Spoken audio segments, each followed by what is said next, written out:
Dudes, what's happening? This is Trent. I said something in a recent video in passing. I talked about an art house. I talk about my art house. I run an art house. We do a lot of concept art for big AAA games from Blizzard, Riot, Epic Games, Sony. We've done a lot of stuff that you've seen. You just don't know that we were involved. And so a lot of people were like, oh, well, what is an art house? Because maybe that's like a great gateway for me who has very little experience in the game industry to get experience in the game industry. So I want to talk about what Aquatic Moon, my art house, does and how I started it and how maybe some of these other art houses might be beneficial for you to apply to if you're looking to do concept art for video games and get some experience. All right, let's do it. While I'm talking about this, I'm going to be displaying some of the artwork that we've done for various different games. You're going to recognize some of these from big AAA games to indie games.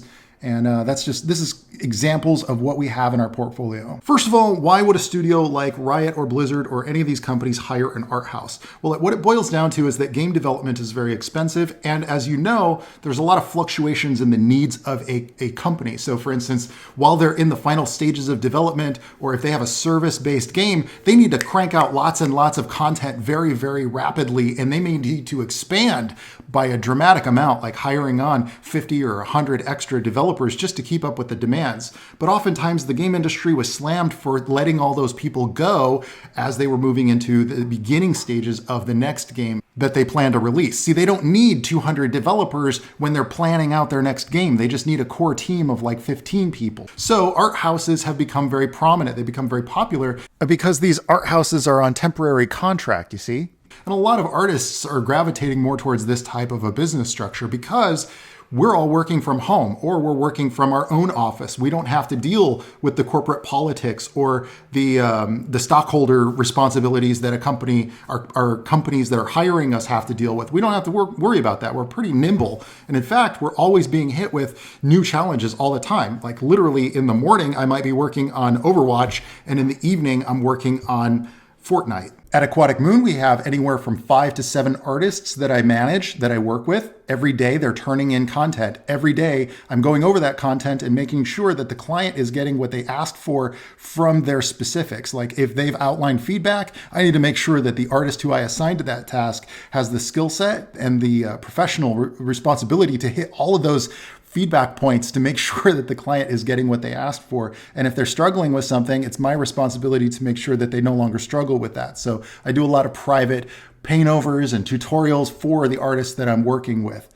And so you're probably thinking, oh man, I can draw a little bit. Maybe Trent could take me under his wing and teach me how to draw, and I'll even work for him for free. Buddy. See, here's the thing. I don't hire anybody that has no sellable skills. It just takes time out of my day to teach somebody from the ground up. So I'm hiring people who have already displayed a huge amount of creativity, and they're very close to that tipping point of being able to meet their expectations of the client. See, if I hire somebody who doesn't meet the expectations of my clients, like Blizzard or Riot, then they're not going to hire our studio anymore, and that's no good for anybody. The artists that I hire are always very capable. They're showing an incredible level of adaptability and ability to pay attention to feedback, paying attention to the tutorials that I'm creating. They are not students by definition anymore. They are transitioned and already have some experience in getting paid to do artwork for clients. And oftentimes I will help them to find full-time jobs later on if they decide that they want to get their feet wet in actual studio life, which is a very different experience. A word of caution though, some art houses just exploit artists, so be careful, look up their reputation, ask people who've worked there, because some art houses will just take you on as, quote, an intern, where you're doing free work for them and then they're selling it to clients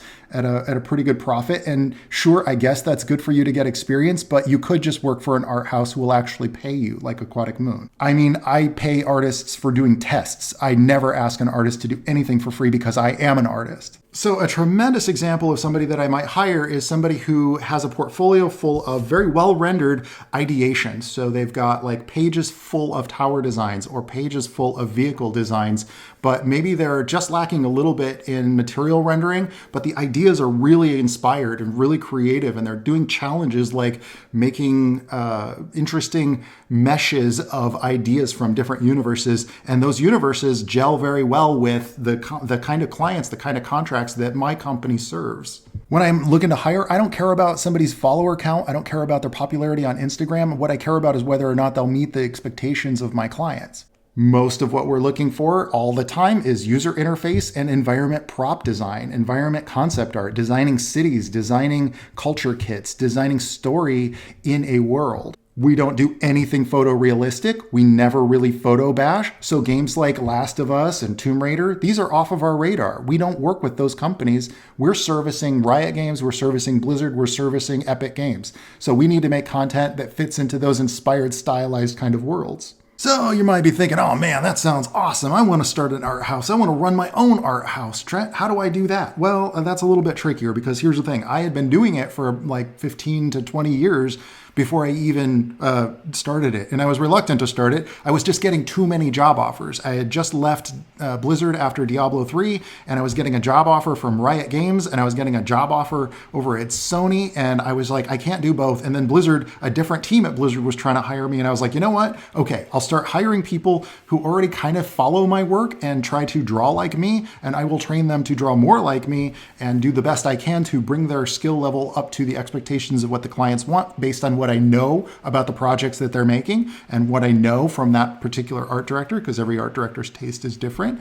And that's how essentially we started Aquatic Moon. Now, that's not something that you could follow in that path unless you're willing to wait 20 years, because like I said, I had been doing this for a long time. Most of the opportunities that we get at Aquatic Moon is because I built a good reputation. And you can ask anybody who's worked for us, and you can ask anybody that we've done work for, we're solid. So if you don't have game development industry experience, that's like saying, well, I don't want to play in college football. I want to go straight to the NFL. Hey, I just started playing golf last year. You think I could join the PGA? No, man, you're going to have to put in some time. People hire us for our efficiency and our expertise. If you don't have that, then it's going to be really tough for you to build a client base. That sounds very cocky, but what I'm saying is I've been running my own business. I started my indie comic book company in the 90s, and I was hiring artists and letterers and colorists and such ever since I was 16 years old. So I know how to put a team together. I know how to make a product with that, the skills from that team, how to allocate tasks and how to manage the project to meet the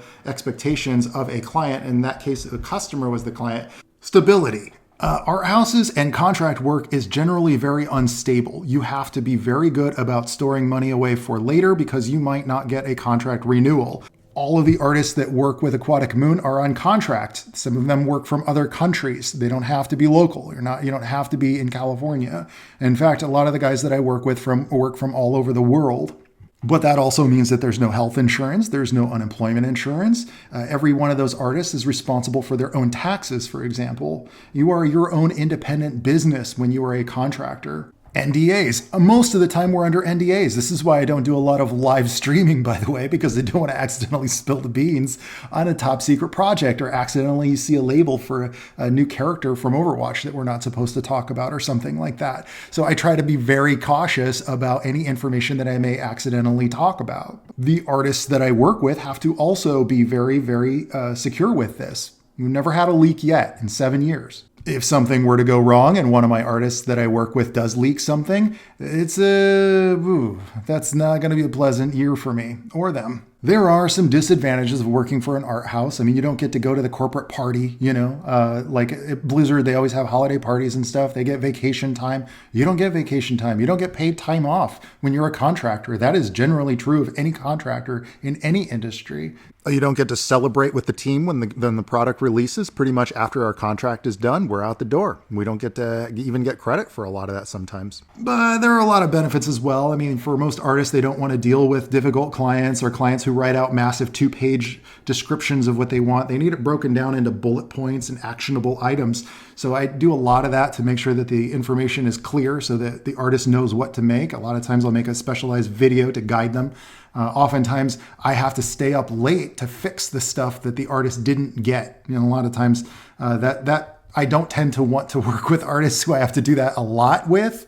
And so that's why I say it's not a school. Working for an art house is not getting paid to go to school, although you will learn a lot because you're doing the job.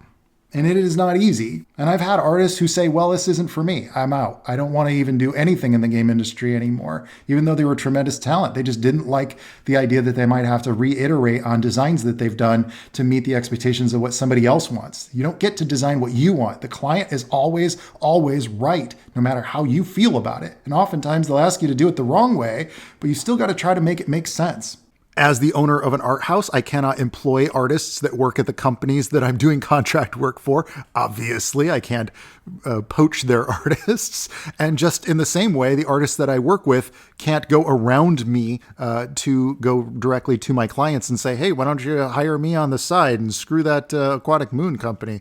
That's against the contract, and you can get yourself into some hot water. I did have one artist do this to me once, and they burned bridges with both me and the client. They'll never get a chance to work with that client again. This is a business where the more you help other people, the more opportunities you find yourself with. So don't go burning your bridges. And so obviously there's going to be somebody out there who's making a 2D platformer right now, and they're thinking, ooh, I want to hire Aquatic Moon. I want to hire the same team that designs all the cities for these big AAA games to design my 2D platformer game. Maybe I've scrounged together a few $100s. Maybe I can get Aquatic Moon to design my main character and my cities for my game. Because Trent, your art captures my vision. No joke, I've heard that more times than I would like to admit. To which I would have to respectfully decline.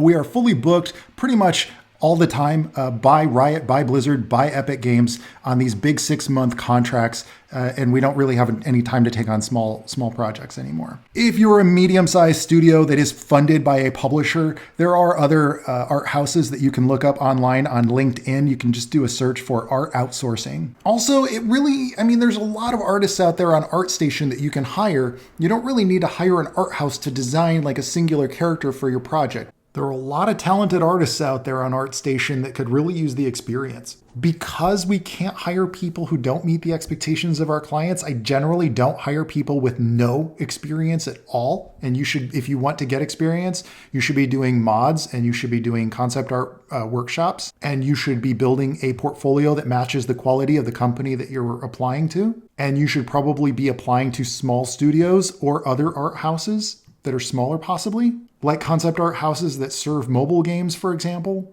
Or keep applying to indie game studios. I keep getting messages from people saying, hey, I took a job at an indie game studio. I'm getting game industry experience. Thanks, Trent. So if you're watching this and you're looking at the artwork on the screen and you're like, man, I can draw circles around that kind of stuff. I'm as good, if not better, than any other artist over there at Aquatic Moon, but I don't have any opportunity. Maybe I could go and work for Aquatic Moon. You know what? Great idea. Why don't you email me at the email address that you see on the screen above? But before you do, there are a few requirements. You're going to have to already have a good portfolio presentation that's going to look like the kind of clients that we work with. You're going to have stuff in there that is well labeled and have iterations. You have to show me that you're an idea factory. If you're still learning and you're still unclear about what concept art is, well, the good news is that you don't need to be out in the dark all alone with nobody to guide you. I've created a series of concept art workshops. These cover environment concept art workshops and character design workshops. This is everything that I go through on my day-to-day that I do for these clients. And I made these workshops because there's a lot of misinformation about what concept art is out there, and I'm trying to set the record straight. If you haven't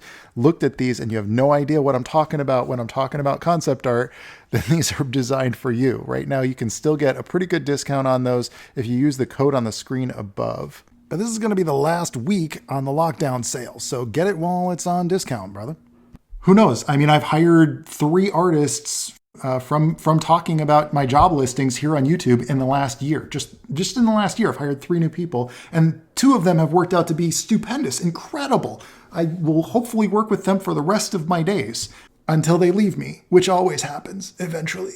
They move on from the nest, and then they go and work at these other big studios and stuff. And I wish them well, but you know what? You could be the next one that I get to work with. I should also clarify that Aquatic Moon makes we're a publishing house, and we have created our own indie games, and we have created our own novels. In fact, there's another Aquatic Moon YouTube channel just for reading the audiobooks. These are like audiobook versions of the novels that I've written. So go and check that out if you're interested in seeing what we do completely on our own, outside of the contract work that we do for our big clients. I really hope this gives you a little insight into my day-to-day of what I actually do. This is my job and what I spend most of my time doing. People think that I'm a full-time YouTuber. Man, I'm working hard. The best part about doing what I do is I get to teach people from the ground up in my easy art lessons to my tutorials and stuff. And then later, a lot of times I do get to employ some people and then I get to watch their career blossom, and it's very rewarding. I don't think I could ever quit that. I don't think I could ever stop. So keep tagging me with your homework over on my Twitter channel if you're doing my tutorials. And dudes, until next time, I'll catch y'all. Man Yandaban and ciao, baby.